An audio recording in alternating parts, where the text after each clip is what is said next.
નમસ્કાર વિદ્યાર્થી મિત્રો, હું ગોયલ કાર્તિક ગીતાંજલિ વિદ્યાલય તરફથી કોરોનાની મહામારીને કારણે આજે સમાજમાં ધોરણ 9માં ભાગ 2 વિશે આપણે વાત કરવાની છે, જેનું નામ છે સરકારના અંગો. આપણે ચર્ચા કરી હતી કે લોકસભા અને રાજ્યસભાની આપણે ચર્ચા કરવાની છે. એ પહેલાં લોકસભામાં આપણે ચર્ચા કરી હતી કે લોકસભાની રચના કેવી રીતે થતી હોય છે. એ પહેલાં આપણે સરકારના જે 3 અંગો છે એ 3 અંગોની પણ આપણે ચર્ચા કરી ચૂક્યા છે. એ પછી આપણે લોકસભાની ચર્ચા કરી હતી કે લોકસભામાં જે એની સભ્ય સંખ્યા છે એ સભ્ય સંખ્યા કેટલી હોવી જોઈએ. તો કે લોકસભાની સભ્ય સંખ્યા 545 હોવી જોઈએ અને એમાં 2 એંગ્લો ઇન્ડિયનની જે નિમણૂક છે એ રાષ્ટ્રપતિ દ્વારા કરવામાં આવતી હોય છે. તો આ વિષયની ચર્ચા આપણે કરી ચૂક્યા છે. તો લોકસભા જે છે એ લોકસભામાં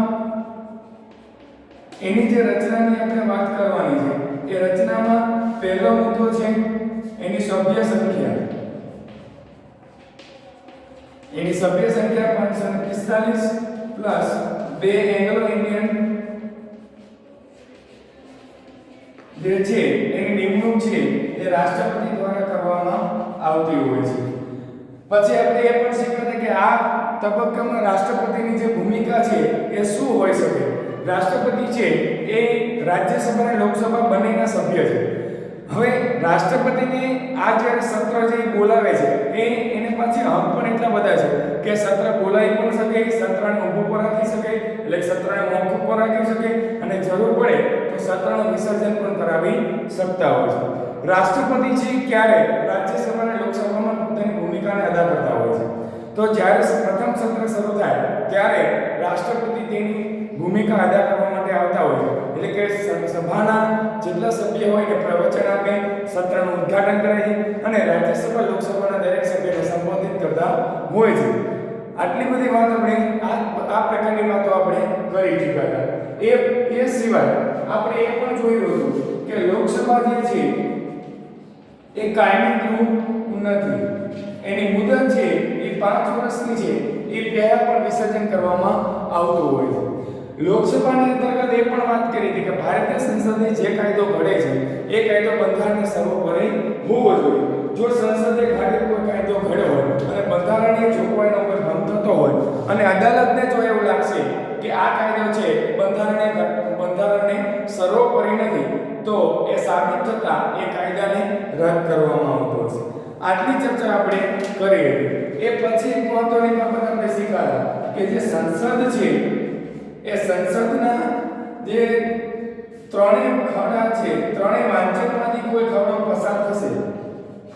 સંસદના ત્રણેય વાંચનમાંથી કોઈ ખરડો પસાર થાય એના પર છે રાષ્ટ્રપતિ સહી કરે અને પછી એ ખરડો મંજૂર કરવામાં આવતો હોય છે. આટલી ચર્ચા આપણે કરી હતી. હવે આપણે ચર્ચા કરવાની છે લોકસભાના લાયકાતો શું હોવી જોઈએ. જો તમારે લોકસભાના સભ્ય બનવું હોય તો લાયકાત શું હોવી જોઈએ. તો પહેલું જ આવે કે તમે ભારતનો નાગરિક બની, પહેલા તો ભારતનો નાગરિક હોવો જોઈએ. શું હોવો જોઈએ? ભારતનો નાગરિક હોવો જોઈએ. પછી ઓછામાં ઓછી ઉંમર કેટલી હોવી જોઈએ. તો કે એટલી ઉંમરનો હોય એ જ વ્યક્તિ છે આજે એનો સભ્ય બની શકે. તો ઓછામાં ઓછી 25 વર્ષની ઉંમર હોવી જોઈએ. 25 વર્ષની ઉંમર ઓછામાં ઓછી. ઓછામાં ઓછી 25 વર્ષની ઉંમર હોવી જોઈએ. એ પછી તે કેન્દ્ર કે રાજ્ય સરકારમાં સ્વવેતન હોદ્દો ધરાવતો હોવો જોઈએ નહીં. એ પછી સંસદે નક્કી કરેલી લાયકાતો હોવી જોઈએ અને અદાલત સમક્ષ ગુનેગાર પુરવાર સાબિત થયેલો હોવો જોઈએ નહીં. અહીંયા એ પણ સમજવાનું છે કે કેન્દ્ર કે રાજ્ય સરકાર સૌથી સમજવા જેવી બાબત આ છે. કેન્દ્ર સરકાર કે રાજ્ય સરકાર, કેન્દ્ર સરકાર કે રાજ્ય સરકાર સમક્ષ રાજ્ય સરકારમાં સ્વવેતન હોદ્દો ધરાવતો હોવો જોઈએ નહીં. એ પછી એ નાણાકીય અસ્થિરપણનો જાહેર થયેલો હોવો જોઈએ. કેવો? નાણાકીય અસ્થિર જાહેર થયેલો ન હોવો જોઈએ અને અદાલત સમક્ષ ગુનેગાર પૂર્વક પણ સાબિત થયેલો હોવો જોઈએ નહીં. શું કહે છે? અદાલત સમક્ષ ગુનેગાર સાબિત થયેલ હોવો જોઈએ નહીં. એ વ્યક્તિ છે એ લોકસભાનો સભ્ય બની શકશે. અને એક નીચે બાબત છે કે સંસદ જે છે એને સંસદ દ્વારા નક્કી કરેલી લાયકાત પણ હોવી જોઈએ. એ બાબતની ચર્ચા પણ આપણે કરવાની રહેશે. તો આટલી ચર્ચા છે આપણે અહીંયા કરવાની છે કે આ પહેલા જે બાબત છે એ લોકસભાની છે કે લોકસભાની જે રચના થાય છે એ કેવી રીતે થતી હોય છે. પછી વાત કરવાની છે કે એની લાયકાત. તો કે પહેલા ભારતનો નાગરિક હોવો જોઈએ, ઓછામાં ઓછી 25 વર્ષની ઉંમર હોવી જોઈએ, કેન્દ્ર સરકાર કે રાજ્ય સરકારમાં સવેતન હોદ્દો ધરાવતો હોવો ન જોઈએ, નાદાર કે અસ્થિર પર જાહેર થયેલો ન હોવો જોઈએ, અદાલત સમક્ષ ગુનેગાર સાબિત ન થયેલો હોવો જોઈએ અને સંસદે નક્કી કરેલી લાયકાતો હોવી જોઈએ. આ સૌથી મહત્વની બાબત છે કે સંસદે નક્કી કરેલી લાયકાતો હોવી જોઈએ. સંસદે નક્કી કરેલી લાયકાત હોવી જોઈએ. આટલી ચર્ચા છે એ લોકસભાની રચનામાં અને લોકસભાની લાયકાતમાં આવશે. તો વિદ્યાર્થી મિત્રો, આ વિડિયો છે એમાં તમારે લખવું હોય તો તમે અત્યારે હું સાઈડમાં ઊભો છું, જ્યારે પણ જરૂર પડે અને ત્યારે તમે આમાંથી વિડિયોમાંથી સ્ક્રીનશોટ પાડી લેજો અને ન મેળ આવે, ન સમજાય તો બુકમાં આ પ્રમાણે મુદ્દા છે એ તમારે ટીક કરી લેવા, જેથી પરીક્ષામાં તમને ખ્યાલ આવશે કે લાયકાતને કેવી રીતે લખાય અને રચનાને કેવી રીતે લખાય. જો કે આપણે શીખેલા છે એટલે આપણે કોઈ વધારે તકલીફ રહેશે નહીં. આટલી ચર્ચા કર્યા બાદ હવે આપણે જોવાનું છે લોકસભાનું આગળની વસ્તુ કે રચના શીખી ગયા, એની લાયકાત શીખ્યા. હવે વિસર્જન કોની સલાહથી કરશે એ પણ ચર્ચા કરવા જેવી છે. કેમ કે વિસર્જન છે એ કોની સલાહથી કરશે અને બંને સંસદના જે ગૃહો છે એની વચ્ચે કેટલો સમયગાળો હોવો જોઈએ અને કેટલા સમયગાળા અંતર્ગત આપણે બેઠક બોલાવવાની રહેશે. તો અહીંયા આવશે પહેલું તો કે સંસદ જે છે એ સંસદની બે બેઠક વચ્ચે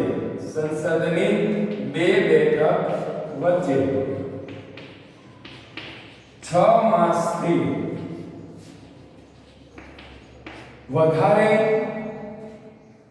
સમય પસાર ન થાય, એટલે કે સંસદની જે બે બેઠક હોય એ બે બેઠક વચ્ચે 6 મહિનાથી વધારે સમય ન થાય એ રીતના આપણે એ બેઠક બોલાવવાની રહેશે. લોકસભાની માત્ર વાત કરીએ કે લોકસભામાં જે છે એ જે બે બેઠકો વચ્ચે જે આજે 6 મહિનાથી વધારે સમય પસાર થવો જોઈએ નહીં એ પહેલા બેઠકને બોલાવી લે. અને વિસર્જનની જે આપણે ચર્ચા કરવાની છે એ વિસર્જનમાં આજે વડાપ્રધાન છે એ લોકસભાનું કહે છે કે લોકસભાનું વિસર્જન છે એ વડાપ્રધાન સલાહ આપશે પછી રાષ્ટ્રપતિ કરશે એવું તમારી બુકમાં દર્શાવવામાં આવ્યું છે. શું કહે છે કે લોકસભાનું જે વિસર્જન છે, લોકસભાનું વિસર્જન આજે વડાપ્રધાનની સલાહથી, શું કીધું છે? વડાપ્રધાનની સલાહથી રાષ્ટ્રપતિ કરશે. ત્યાં સુધી આજે એનું વિસર્જન છે એ કરવામાં આવશે નહીં. એટલે લોકસભાનું જે વિસર્જન છે એ વડાપ્રધાન રાષ્ટ્રપતિને સલાહ આપશે કે હવે તમે આ લોકસભાનું સત્ર છે મોકૂફ રાખી શકો અથવા એનું જે સત્ર છે એ પૂરું કરી શકો. એ પછી રાષ્ટ્રપતિ એમના હકનો ઉપયોગ કરતા હોય. ખાસ વસ્તુ એ યાદ રાખવાની છે કે સંસદની જે બે બેઠકો છે એ વચ્ચે 6 માસથી વધારે સમય પસાર થવો ન જોઈએ. એ પહેલા આપણે એની બેઠકોને બોલાવી લેવાની છે. એ પછી આવે છે એક સૌથી મહત્વની બાબત એ છે કે જે ગૃહનો જે સભ્ય હોય, દાખલા તરીકે લોકસભાનો કે રાજ્યસભાનો, એટલે કે જે ગૃહનો જે સભ્ય હોય એ જ વ્યક્તિ એ ગૃહની કાર્યવાહીમાં ભાગ આપી શકશે અને એનો મત આપી શકે. સમજવા જેવી વસ્તુ એ છે કે જે ગૃહનો જે સભ્ય હોય તે જ ગૃહની કામગીરીમાં ભાગ આપી શકશે, ગૃહની કામગીરીમાં ભાગ આપી શકશે, પ્લસ મત પણ આપશે. પહેલા એટલું વિચારજો કે હજી આની બીજી ચર્ચા આપણે કરવાની છે કે જે ગૃહનો જે સભ્ય હોય એ જ ગૃહની કામગીરીમાં પેલી ભાગ આપવાનો પ્લસ એ મત પણ આપશે. આટલી તો ચર્ચા આપણે કરવાની છે. હવે સમજવાનું એ છે દાખલા તરીકે લોકસભાનો સભ્ય હોય કે રાજ્યસભાનો સભ્ય હોય ગમે તે હોય જેને જે ગૃહ સોંપ્યો એમાં જેને કામગીરી કરવાની અને એમાં જેને મત આપવાનો. આ એક શરત છે. હવે બીજી શરત શું છે તો કે મંત્રીમંડળ હોય, દાખલા તરીકે કે મંત્રીમંડળનો કોઈ સભ્ય છે સંસદના નીચલા ગૃહો હોય, નીચલા ગૃહનો કોઈ સભ્ય ન હોય તો પણ ગૃહની ચર્ચામાં ભાગ લઈ શકશે. જો શું કીધું છે કે મંત્રીમંડળનો કોઈ સભ્ય, શું કહે છે કે મંત્રીમંડળનો કોઈ સભ્ય સંસદના નીચલા ગૃહનો સભ્ય ન હોય, સંસદના નીચલા ગૃહનો સભ્ય ન હોય. શું કહે છે કે મંત્રીમંડળનો કોઈ સભ્ય સંસદના નીચલા ગૃહનો સભ્ય ન હોય તો પણ ગૃહની ચર્ચામાં ભાગ લેશે, એટલે કે કામગીરી અથવા ચર્ચા, એટલે કે ચર્ચામાં ભાગ લેશે પણ મત છે ને એ ન આપી શકે. આ બે શરત છે. પહેલી શરત શું હતી કે જે ગૃહનો કે જે સભ્ય હોય ને એ ગૃહની જે કામગીરીમાં ભાગ આપવાનો પ્લસ મત પણ આપશે. પણ અહીંયા એવું કહે છે કે મંત્રીમંડળનો કોઈ સભ્ય છે એ સંસદના નીચલા ગૃહનો સભ્ય હોય તો આમની કામગીરીને જવાનું કરી એમાં ચર્ચા કરવાની પણ મત નહીં આપવાનો. એને ખાલી અહીંયા જે બે હોય તો બેસી શકે પણ એમ કે લાવ મને મત આપો તે મત આપી શકતો નથી. આ બે શરતો સૌથી વધારે આપી છે કે ભૂલ થવાની શક્યતા સૌથી વધારે છે કે એક તો એ યાદ રાખવાનું ગમે તે એક શરતને યાદ રાખવાનું એટલે આપોઆપ બીજી યાદ રહી જશે કે જે ગૃહનો જે સભ્ય હોય એ જ ગૃહની કામગીરીમાં ભાગ આપી શકે પ્લસ મત પણ આપી શકશે. પણ અહીંયા છે કે મંત્રીમંડળનો કોઈ સભ્ય છે એ સંસદના નીચલા ગૃહનો સભ્ય હોય તો ચર્ચા કરી શકશે પણ મત નહીં આપી શકે. મૂળ અહીંયા વાત આપણી મતની જ છે કે મત કોણ આપી શકે અને મત કોણ ન આપી શકે એટલું જ આપણે શીખવાનું. પછીની બાબત છે કે આપણી જે ગુજરાતની જે લોકસભા છે એ ગુજરાતની લોકસભાની બેઠકો કેટલી છે અત્યારે આપણી પાસે હાલમાં? તો અત્યારે 26 બેઠકો છે આપણા ગુજરાતમાં. પછી ક્યારેક એવું થાય કે રાષ્ટ્રપતિ છે એ સંસદનો જે સભ્ય છે એ સંસદનો સભ્ય છે રાષ્ટ્રીય કટોકટીમાં 1 વર્ષ લંબાવી પણ શકશે. એનું જે સત્ર છે એ સત્રમાં લંબાવવા માટેનો જે હક છે એને આપવામાં આવેલો છે. અને રાષ્ટ્રપતિએ જો વિસર્જન કર્યું હોય તો અદાલત પણ એને ન કહી શકે કે તમે કેમ વિસર્જન કર્યું. એટલે એ પણ સૌથી મહત્વની બાબત છે કે રાષ્ટ્રપતિ દ્વારા આપવામાં આવેલું વિસર્જન કે રાષ્ટ્રપતિ કહી દે છે. હવે એ તો સમજવા છે આપણે આગળ એમ સમજાય કે વડાપ્રધાન કહે છે કે હવે તમે લોકસભાનું છે ને વિસર્જન કરી નાખો. પણ એવો પણ સમય આવ્યો કે વડાપ્રધાનની આજ્ઞા વગર ડાયરેક્ટ રાષ્ટ્રપતિ વિસર્જન કરી નાખ્યું હોય તો રાષ્ટ્રપતિ દ્વારા થતું વિસર્જન તેને ગમે તે અદાલત, આમાં તમે સુપ્રીમ કોર્ટે જાવ છો અદાલત પણ ન કહે એને રાષ્ટ્રપતિની અદાલત કઈ નહીં કહી શકે. કેમ કે એને એવો સમય હોય કે એને જરૂર પડી હોય કે આ વખતે આ જે સત્ર છે ને એ સત્રને મોકૂફ રાખવું પડે એવું જેમાં ચાલ્યું નથી તો પછી એને રાખ્યું હોય એને એનું વિસર્જન કરી નાખ્યું તો અદાલત પણ એને એમને કે ભાઈ તમે કેમ આમ કર્યું. બરોબર. પછી વાત કરવાની છે એના કોરમની. કોરમ એટલે કે એની કાર્ય સાધક સંખ્યા. આમાં કામ કરનાર વર્ગ એટલે એને કાર્ય સાધક સંખ્યા કહી શકાય. એટલે કાર્ય સાધક સંખ્યા એટલે કામ કરવાનો તો કે વર્ગ છે એ વર્ગની સંખ્યા કેવી રીતે છે તો કે ગૃહનું કામકાજ હાથ ધરવાને ચાલુ રાખવા કુલ સભ્ય સંખ્યામાંથી હાજર સંખ્યા કેટલી હોવી જોઈએ એને કાર્ય સાધક સંખ્યા કહેવાય. એટલે કુલ સભ્ય સંખ્યામાંથી કુલ જે સભ્ય સંખ્યા છે એ કુલ સભ્ય સંખ્યામાંથી હાજર સભ્ય સંખ્યા કેટલી હોવી જોઈએ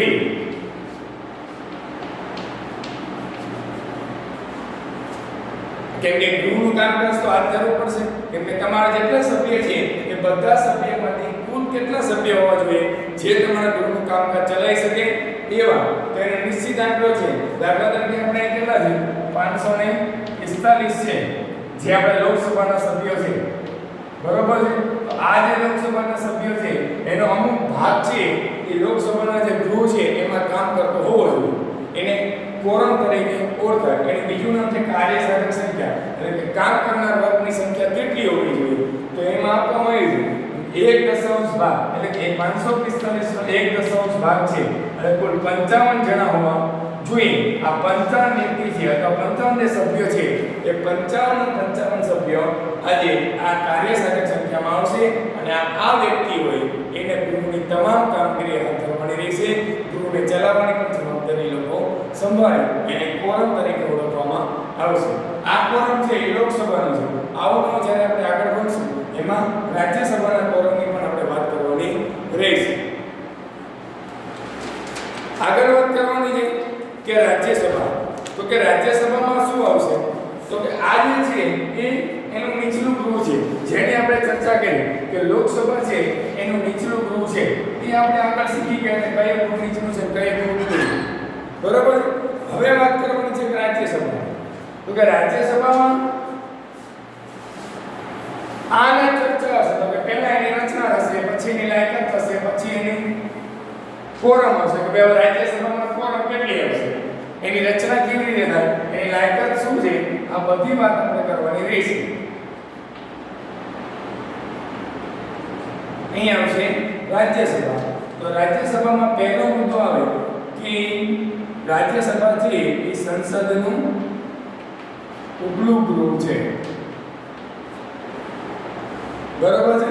પછી આવશે કે રાજ્યનું પ્રતિનિધિત્વ ધરાવતું રાજ્ય, એટલે કે રાજ્યસભા. આપણે જે તે કે રાજ્ય છે જે તે રાજ્યનું પ્રતિનિધિત્વ કોણ સંભાળશે? રાજ્યસભા. એટલે કે રાજ્યનું પ્રતિનિધિત્વ સંભાળશે, એટલે રાજ્યસભાની રચના કરાય છે.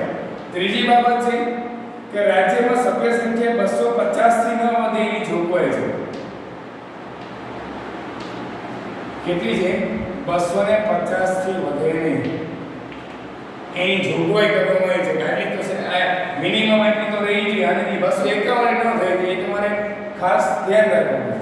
પછી આવે છે કે રાજ્યસભાના ચૂંટાયેલા સભ્યોની સંખ્યા 238 છે.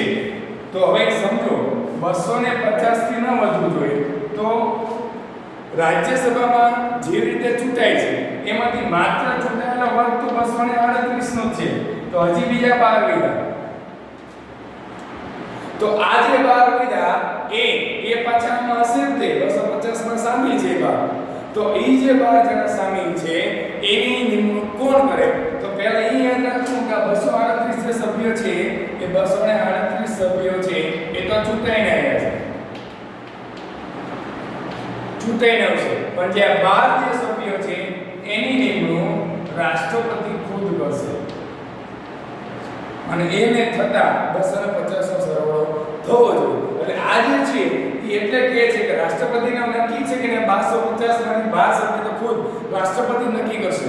એ સિવાયના તમારે ચૂંટવાના હોય તો 238 સભ્ય છે તમે ચૂંટી શકશો, બરોબર.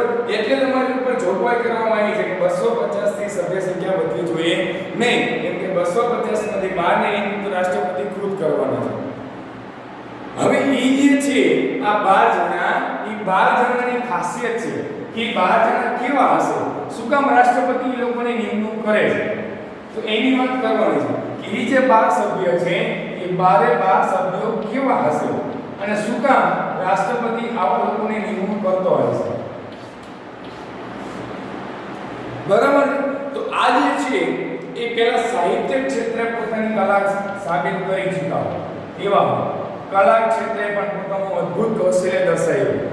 પછી સાંસ્કૃતિક ક્ષેત્રે પોતાનું કાર્ય છે એને પૂરું કરેલું, રમતગમત ક્ષેત્રે એને પોતાનું વ્યક્તિત્વ દેખાડેલું અને સમાજ સેવા પણ કરેલી, સાથે વિજ્ઞાન ક્ષેત્રે પણ પોતાનું જે સિદ્ધિ છે એ દાખલ કરી ચૂક્યા.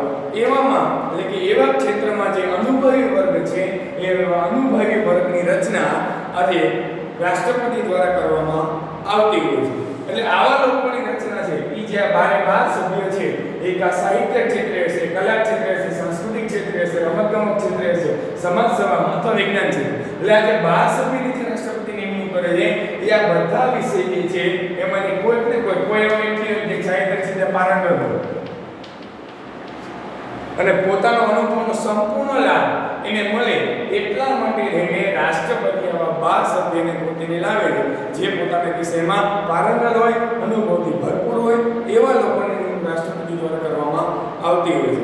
પછી જેમાં પરોક્ષ રીતે જે રાજ્યોને અને સંઘ પ્રદેશની વિધાનસભાના ચૂંટાયેલા સભ્યો દ્વારા સપ્રમાણમાં પ્રતિનિધિત્વની ચૂંટણી કરવામાં આવતી હોય છે. કેમ કે એ તો પછી જે પરોક્ષ રીતે જે તે રાજ્ય હોય, કોઈ પણ રાજ્ય હોય, એ જે તે રાજ્યની અને સંઘ પ્રદેશ એટલે કે કેન્દ્ર સરકારની જે વિધાનસભાના ચૂંટાયેલા સભ્યો હોય એનું સપ્રમાણમાં એટલે કે સરખા પ્રમાણમાં એની ચૂંટણી કરવામાં આવશે. એટલે કે રાજ્ય સરકાર અને કેન્દ્ર સરકારની વિધાનસભાના જે કંઈ ચૂંટાયેલા સભ્યો હોય એમાંથી પણ એક જ આની શરત છે કે એક વ્યક્તિ હોય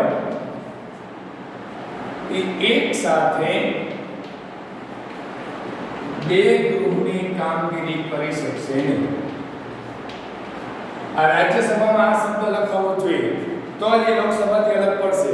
કેમ કે દાખલા તરીકે અત્યારે તમે રાજ્યસભામાં હોય તો તમે લોકસભાની કામગીરી નહીં સંભાળી શકો. માત્ર ગમે તે એક ગૃહની તમારે કામગીરી સંભાળવાની રહેશે. એટલે એક સાથે તમે બે ગૃહની કામગીરી ન કરી શકો. કાં તમારે રાજ્યસભામાં કામગીરી કરવાની, કાં તમારે લોકસભામાં કામગીરી કરવાની રહેશે. આટલી ચર્ચા છે આજે આપણે આમાં કરવાની છે. હવે આની જે રાજ્યસભાની જે લાયકાતો છે એ લાયકાતોની ચર્ચા હવે પછી આપણે નેક્સ્ટ લેક્ચરમાં કરશું.